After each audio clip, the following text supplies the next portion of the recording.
hormati Ibu Andi Astati sebagai fasilitator, Bapak Irawan Manoi sebagai pengajar praktek calon guru penggerak angkatan ke-7 Kota Makassar. Pertama-tama saya mengucapkan terima kasih yang setinggi-tingginya atas kesempatan yang diberikan kepada saya untuk melakukan kegiatan supervisi akademik. Perkenalkan, nama saya Adelbertus Sutrisno, dan bersama dengan saya adalah rekan sejawat saya di SMP Katolik Raja Wali, Bapak Richard Hayon, seorang guru bahasa Inggris. Saya akan melakukan kegiatan supervisi akademik pada kelas yang Bapak Richard lakukan, yang akan diawali dengan kegiatan pra-observasi dan tayangan berikut. Selamat menyaksikan.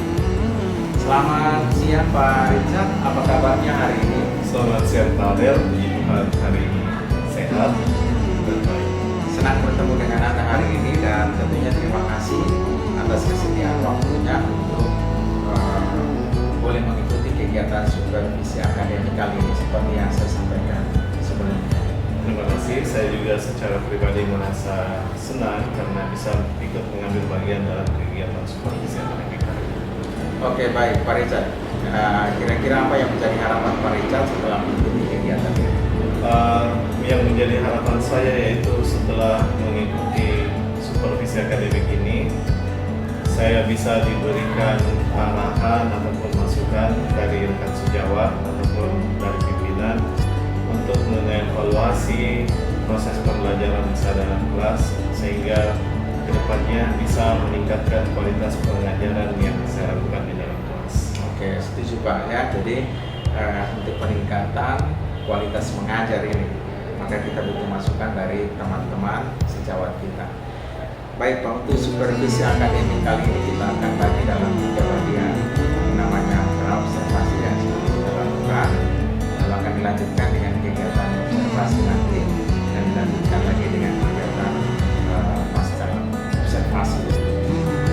Kira-kira ini Pak Richard, materi apa yang sudah Bapak siapkan untuk pembelajaran nanti? Untuk pembelajaran nanti yaitu tepatnya di kelas 8, materi yang sudah disiapkan yaitu short functional text, terutama short messages. Oke, short functional text. Lebih secara khusus lagi adalah tentang short message ya. Ini terkait dengan pesan ya. Iya, betul Pesan. sekali. Jadi, kira-kira apa yang menjadi tujuan pembelajaran yang ingin dicapai dalam pembelajaran? Tujuan pembelajaran kali ini yaitu siswa bisa mengidentifikasi unsur-unsur penting dari short message, dan setelah siswa bisa mengidentifikasi unsur-unsur pentingnya, siswa bisa menghasilkan short message mereka yang mereka bisa aplikasikan atau mereka bisa gunakan dalam kehidupan sehari-hari.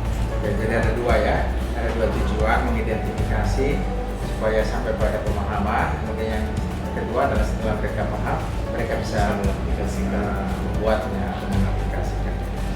Oke, baik. Tentunya untuk mencapai tujuan pembelajaran yang Bapak sampaikan ini, itu akan tercapai dengan baik bila murid di kelas itu mengikuti pembelajaran dengan baik.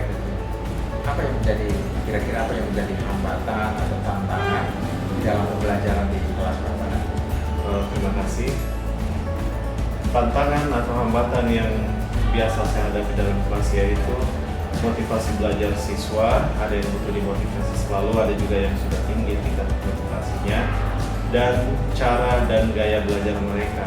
Karena beberapa siswa itu membutuhkan cara dan gaya belajar yang berbeda untuk mencapai tujuan Dalam satu kelas itu ya, punya cara dan gaya.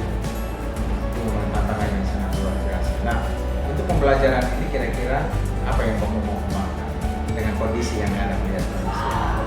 Melihat kondisi yang ada ini, ada dua tujuan pembelajaran yang ingin saya kembangkan.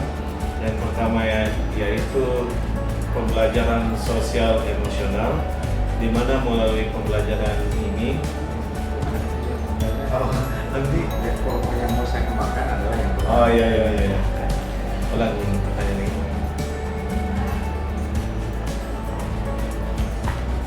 Langsung saya kita jawab. Nah, ini dari kondisi yang ada, apa saja yang mau kembangkan? Melihat kondisi yang ada, saya ingin berfokus pada dua hal, yaitu yang pertama pembelajaran sosial emosional, di mana saya ingin membangun sikap-sikap positif dalam kelas sehingga tercipta budaya positif yang baru. Lalu yang kedua yaitu pembelajaran berdiferensiasi.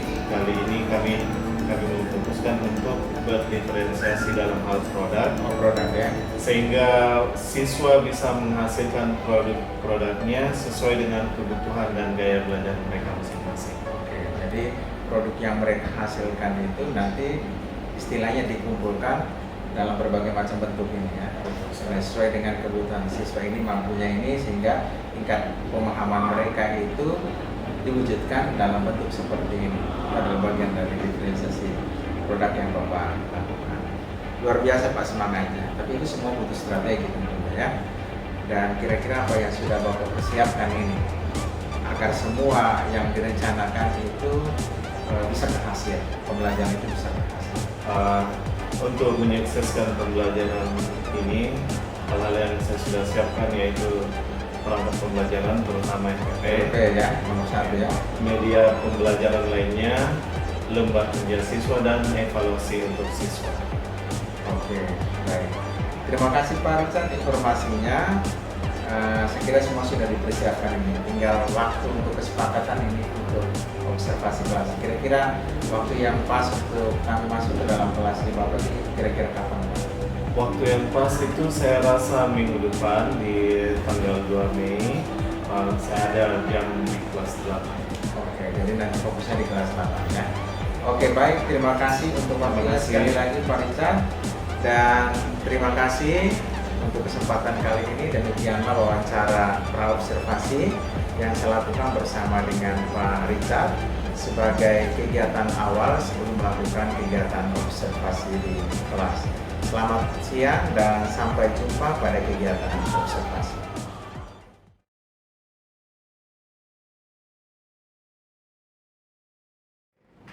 Okay, so let's continue. As we know, our school have 9 characters of GFA, and we choose this one, responsibility, to become our basic character for this material.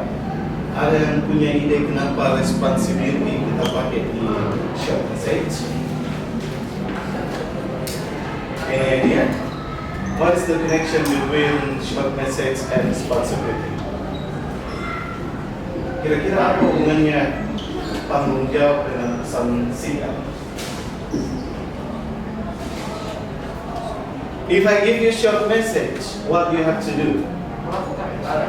Respon, melakukan, dan melaksanakan, kan? Jadi apa hubungannya short message dengan responsibility?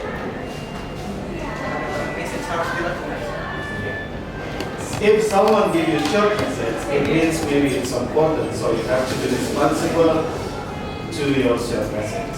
Okay? So let's move to the next slide. This is our learning goals.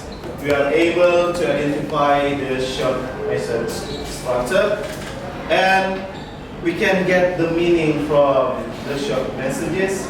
And the last one is we can make our own short message. Tadi kalian sudah bilang ada berapa bentuk short message?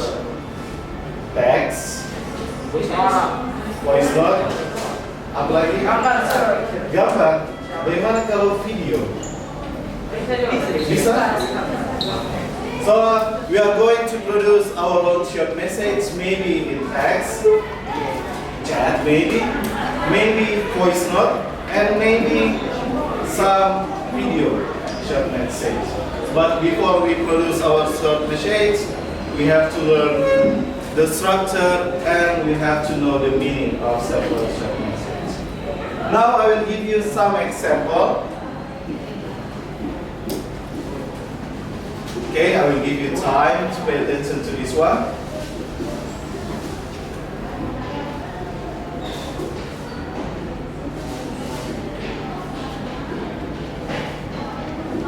Finish? Now, what is the first thing that you can notice from this short message? Food. What is the first thing that you notice from this short message? Doni. Who is Doni? So on the first thing, we have dear Doni. It means the short message is for Doni. And who is the sender? Where do you can find mom? No, on this short message. Where do you can find the word mom? Usually, the sender of short message, we put it on our last short message. And this is the content of the short message. So what does mom need Doni to do?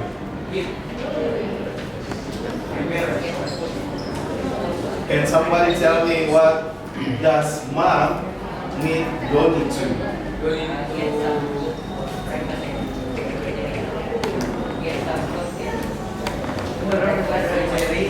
Get some food from? Okay, that's good. Now, let's go to the second one.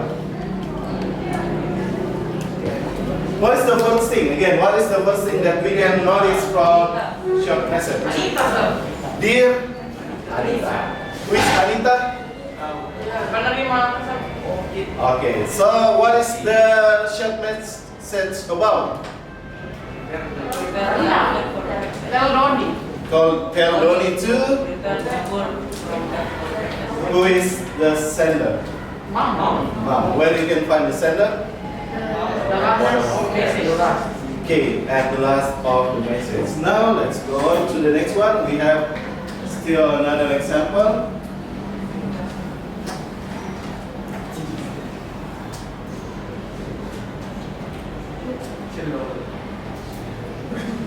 Who is the person who received the short message? This is for Jessica. From Mr. Cello. So what does Mr. Cello want Jessica to do? So this is about birthday. Let's go to the last one, I think. Oh, not the last one. This is for Nora. From Don't forget to wash my socks. I need your help. Okay. So Dina need help from Nora. So Dina asked something from Nora. And the last one is Omi. Who sent the short message to Tommy? What does mom need Tommy to do? Do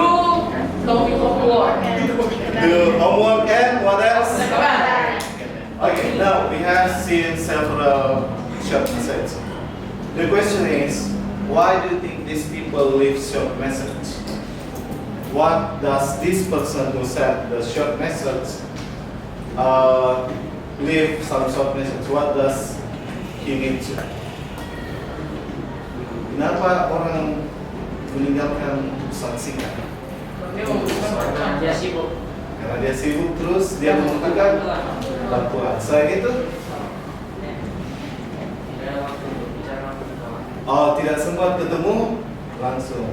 Jadi dia meninggalkan short message.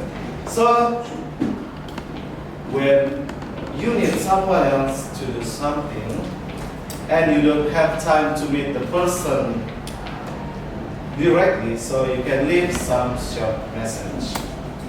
So let's go to the next one. So this is the definition of short message. Short message is a message made briefly and sent to someone. Yang kayak kalian tadi bilang kan, dikirim ke seseorang untuk melakukan sesuatu,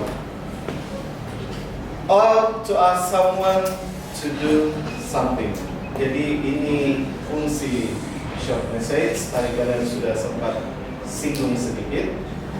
Lalu yang kedua, this one, the social function, to tell something important. So when it's not important, you can keep it for yourself and wait for the person. But Kalau itu penting dan tidak sempat ketemu langsung, you can leave short message.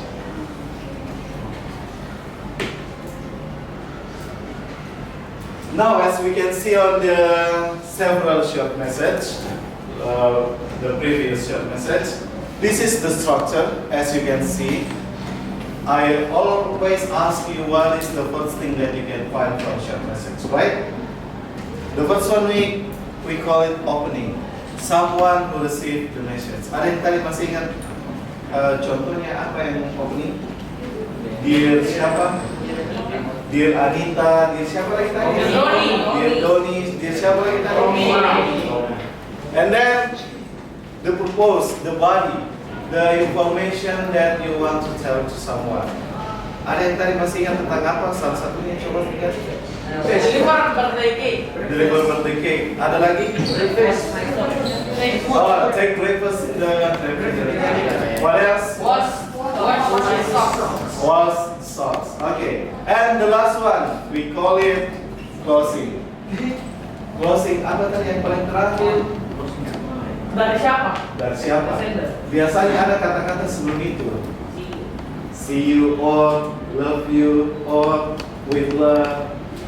Ada tadi yang kayak gitu kan? Okay, so this is the structure. After seeing this structure, do you think you are able to make your own short message? Yes. Yes? Yes. Someone who receive your short message, dear blah blah blah blah. What is the info or the something that you want someone else to do for you? Put it on the post and in closing, say something nice. With love, Marcelo.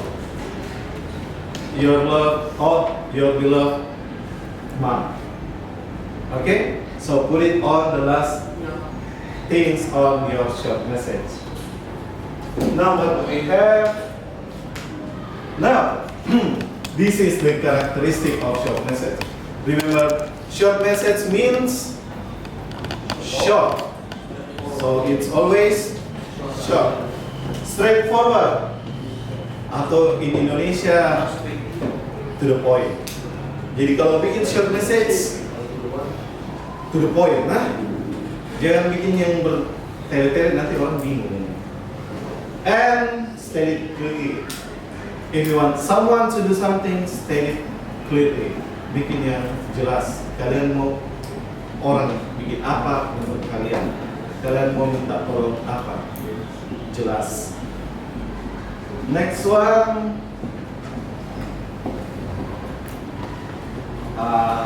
Okay.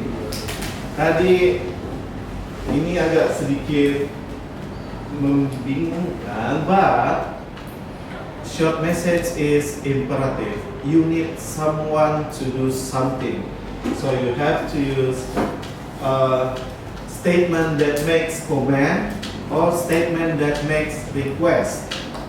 Okay? Ask someone to do something, command someone or request someone to do something. And the last one, we can make it from the important to the least important. Jadi yang paling penting dulu, terus yang kurang penting. Next one. Masih ada satu example. The last one example. What is the opening? Dear Diana. What is the purpose? Desi. Kami dengan Desi. Meeting. And the closing. From Desi. From Desi. Desi. So, do you have any questions? Awesome. No? Okay, if you don't have any questions, I need to ask you several things. What is the first thing that we can find from short message? Opening. What is the opening? Someone who received the message. After the opening, statement. Remember, make it clear and straight forward, to the point. And the last one, Sender. closing or the sender. Put your name and put some with blah, yours truly, blah blah blah blah. Harus kasar. Yeah. Harus kasar. So, if you don't have any questions, now like what you answered me before, put yourself in a position of someone important. And you need to leave short message to someone. You can be a principal, maybe you want to leave a short message to your student. You can be homeroom teacher. You can leave short message to your student. You can be the student committee, the chief of student committee. You want to leave some short message, or you can be anything and leave a short message. You can produce your own short message. You can do it. Apa tadi yang bentuk-bentuk short message yang kayak kalian bilang tadi? Yang pertama, Foto. Video. video. Siapa yang mau bikin dalam bentuk video? Ada? Tidak ada? Siapa yang mau bikin dalam bentuk chat? Yang dalam bentuk chat? Chat WA. Chat WA boleh? Chat WA? Okay. If you want to do it, if you want to leave your short message in form of voice note, atau ada yang mau manual? Tulis. Manual ya, maksudnya tulis di kertas, di notebook. Nggak bisa. Jadi kalian punya pilihan, kalian mau buat hasil short message itu dalam bentuk tulis di notebook, mau dalam bentuk voice note boleh, mau dalam bentuk teks juga boleh. Jadi yang mau dalam bentuk teks tulis silakan duduk berkelompok diskusi. If you want to do it on chat WhatsApp, you may take your phone, one or two, sit together dengan yang mau sama-sama dalam bentuk WA. Yang mau dalam bentuk voice note, silakan duduk sama-sama. Kalau yang sudah di WA gimana? Yang sudah di WA, Main game. salah. Yang sudah di WA berarti kalian bikin dalam bentuk yang lain lagi. Ini berarti tidak cuma satu. Satu saja lah. Tapi kalau sudah selesai, bantu temannya yang belum selesai. Oh, bisa. Oke. Jadi kalian mau duduk bagaimana? Berdua. Satu-satu yang mau bertanya. Oke. Yang kerja bersama, setidaknya kalian berhasil membuat satu jenis short message. Oke. Kalau bertiga ya dua lah, boleh. Dua short message. But after you make your short message, we are going to show your short message on the PowerPoint. Kalau misalnya chatnya itu di screenshot kan, Kalau chat WA, screenshot and send it to me.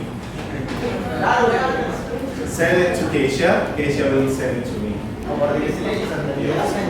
Dijelaskan dong. Okay, you may sit together with the person that you want to work together with. You may take your phone. Do not take your phone. Just one or two walk with. Kalian. jadi kalau misalnya baru ranking satu jadi bikin short message. Boleh. Tapi sepakat kalian.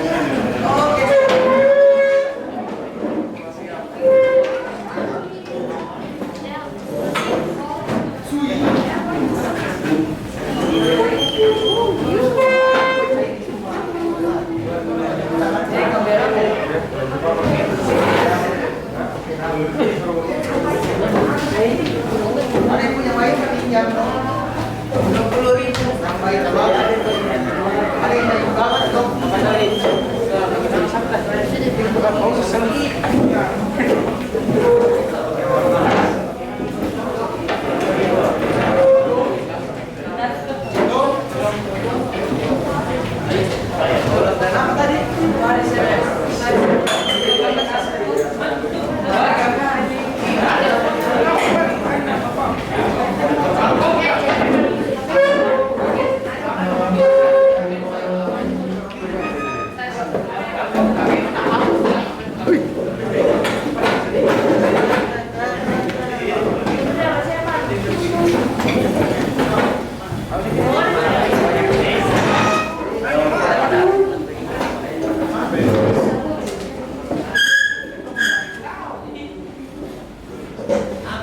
Remember, you can do it in voice note. Send it to Keisha, and Keisha will send it to me. You can make it in chat, WhatsApp, or you can do it manually.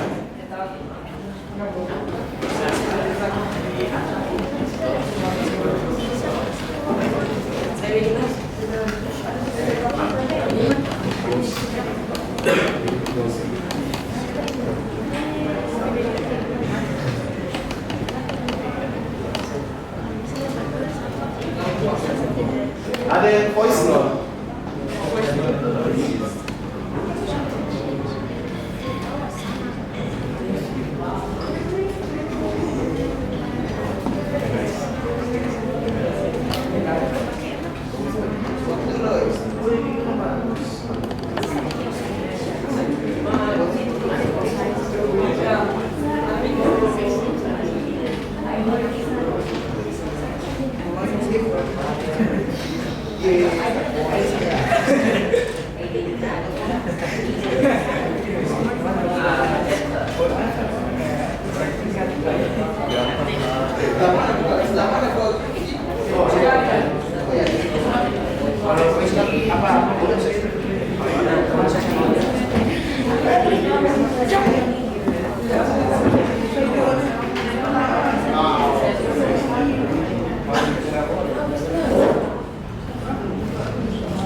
Apa kabarnya siang hari ini?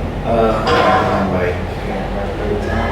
Pertama, terima kasih untuk kehadiran pada siang hari ini. Seperti yang saya sampaikan sebelumnya bahwa setelah kita melakukan kegiatan observasi, kita akan lanjutkan dengan kegiatan observasi.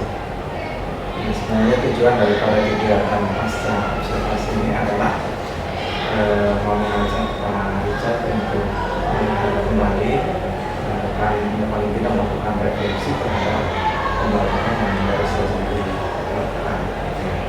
Jadi kita buat di tanggal 4 ya, 4 Mei ya, 3 minggu yang lalu ya waktu. Baik Pak Richard,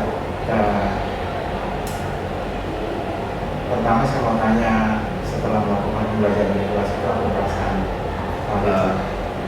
Kalau jujur sih setelah melakukan pembelajaran di kelas itu rasanya ya beda, karena ini baru pertama kali saya menggunakan pembelajaran berdiferensiasi, jadi ada sedikit lega setelah bikin RPP dan mempraktekannya dari kelas, serasa plong gitu.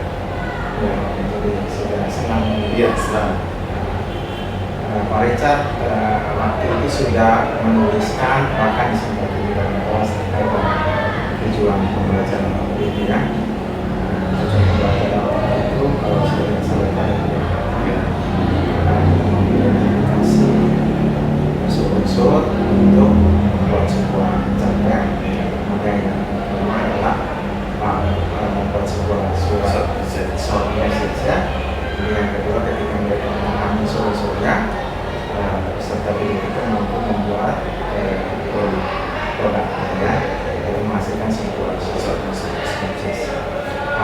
Richard, apakah Pak Richard merasa bahwa tujuan pembelajaran yang Bapak lakukan dan Bapak sampaikan itu dan pembelajaran itu sudah tercapai dengan baik? Ya, kalau boleh jujur sih, berdasarkan keaktifan siswa, kerjasama siswa, saya rasa tujuan pembelajaran yang sudah direncanakan itu hampir tercapai sepenuhnya, meskipun masih ada beberapa kurang di beberapa aspek. Jadi siswa sudah mulai percaya diri untuk berkolaborasi sama temannya, berdiskusi berdasarkan produk apa, jenis produk yang mereka mau hasilkan itu mereka sudah bisa berkelompok sendiri, lalu sudah mulai aktif percaya diri untuk mempresentasikan hasil kerjanya. Tapi meskipun itu masih ada kekurangan satu dua. Ya. Apa yang menjadi hal yang sudah baik dan yang kurang baik? Kalau yang sudah baik itu berarti ditingkatkan, kemudian yang kurang baik itu berarti perlu diperbaiki. Pak Richard melihatnya hal yang baik itu seperti apa dan hal yang kurang baik yang perlu ditingkatkan itu seperti apa? Kalau hal yang baik yang saya amati waktu proses pembelajaran aja, kalau tadi yang saya bilang itu siswa sudah mulai aktif untuk mencari temannya berdasarkan hasil produk yang ingin mereka presentasikan, lalu mereka juga sudah mulai aktif untuk berbicara. Tapi masih ada kekurangan, masih ada juga siswa yang masih belum proaktif, mungkin masih ragu untuk mengekspresikan dirinya. Mungkin ke depannya saya inginnya mereka mengenal lebih jauh lagi bagaimana kebutuhan khusus mereka. Ya, oke, itu terkait dengan tujuan pembelajaran yang Bapak sampaikan. Kemudian yang berikutnya adalah terkait dengan pengembangan yang hendak dicapai. Ya, di situ saya melihat ada dua hal yang berkembang di situ, ya, pembelajaran sosial emosional dan pembelajaran berdiferensiasi. Bapak melihatnya apa yang Bapak lakukan di dalam kelas itu seperti apa? Sejauh yang saya pahami, saya masih kurang begitu jelas bagaimana itu pembelajaran sosial emosional, karena saya rasa menanyakan kabar hari ini itu sudah cukup, jadi mungkin masih belum secara menyeluruh. Lalu mengenai yang diferensiasi produk itu, mungkin saya belum terlalu memahami bagaimana luasnya produk yang bisa mereka hasilkan dengan karakternya mereka masing-masing. Jadi diferensiasi yang mau dilakukan itu dari diferensiasi produk. Iya, tapi itu pun saya rasa masih terbatas karena mungkin masih kurang pemahaman mengenai hal itu. Nah, kalau Pak Richard, untuk semua yang Bapak lakukan di dalam kelas, saya ucapkan terima kasih banyak untuk kerjasamanya. Berikutnya saya ada sedikit catatan yang pada saat melakukan pengamatan dari sisi dari sisi kurikulum yang ingin dicapai di dalam pembelajaran itu memang sudah tersampaikan dengan baik dengan tujuan pembelajaran. Kemudian yang kedua, di bagian area pengembangan pembelajaran sosial emosional dan pembelajaran berdiferensiasi sebenarnya sudah bagus. Bapak sudah melakukan kedua hal tersebut, ya. Apakah mungkin karena faktor-faktor tertentu yang mungkin sudah dipersiapkan, tetapi biasanya kadang kita di dalam kelas itu ini sudah dipersiapkan. Ada saja hal yang terlewat. Iya. Nah, oleh karena itu memang sudah ada pembelajaran emosional bagaimana membangun motivasi siswa dan menumbuhkan budaya positif dalam kelas. Cuma memang ke depan harus persiapan lebih baik lagi. Saya melihat dari sisi siswanya, anak-anak kurang begitu semangat ya di dalam kelas.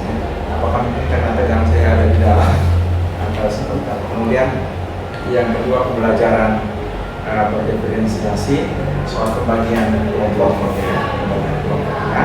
Di situ saya melihat sebaiknya diatur lebih baik lagi, bisa dikelompokkan berdasarkan produk yang anak-anak yang memiliki potensi yang sama untuk menghasilkan sebuah produk, sehingga di situ mereka bisa berdiskusi. Memiliki kesenangan yang sama untuk menghasilkan sebuah produk. Sehingga mereka bisa berdiskusi. Ini masukan dari saya. Kalau saya gabungkan dengan apa yang Bapak jelaskan tadi, itu kurang lebih tidak jauh berbeda. Jadi ada hal-hal baik yang sudah dilihat dengan baik, kemudian ada hal-hal yang perlu ditingkatkan. Nah, pertanyaan selanjutnya ini sebagai rencana tindak lanjut ke depan ini, apa yang menjadi komitmen Bapak untuk melakukan pembelajaran yang, untuk meningkatkan pembelajaran yang berkualitas? Kalau komitmen pribadi itu yang pertama, saya harus lebih banyak lagi membaca dan belajar mengenai sosial pembelajaran PSE. Lalu saya harus lebih banyak lagi mengenali karakteristik siswa, kebutuhannya mereka, dan melakukannya mereka. Itu mungkin butuh waktu dan harus lebih banyak lagi cari tahu. Baik, Pak Richard, ini komitmen ini berarti konsistensi untuk melaksanakan itu sebenarnya merupakan bagian dari sebuah komitmen ini. Bapak rencananya ini mulai kapan ini untuk melakukan sebuah perubahan diri untuk melakukan sesuatu yang berkualitas, terutama terkait dengan pembelajaran ini? Kalau ditanya mulai kapan sih, karena ini kan sudah tidak ada pembelajaran efektif. Kalau gitu, saya mulai dulu dari diri saya memahami lebih jauh tentang PSE dan bagaimana melakukan murid, lalu nanti ketika pembelajaran baru sebelum mulai proses pembelajaran resmi, saya bisa melakukan pendataan atau apa dari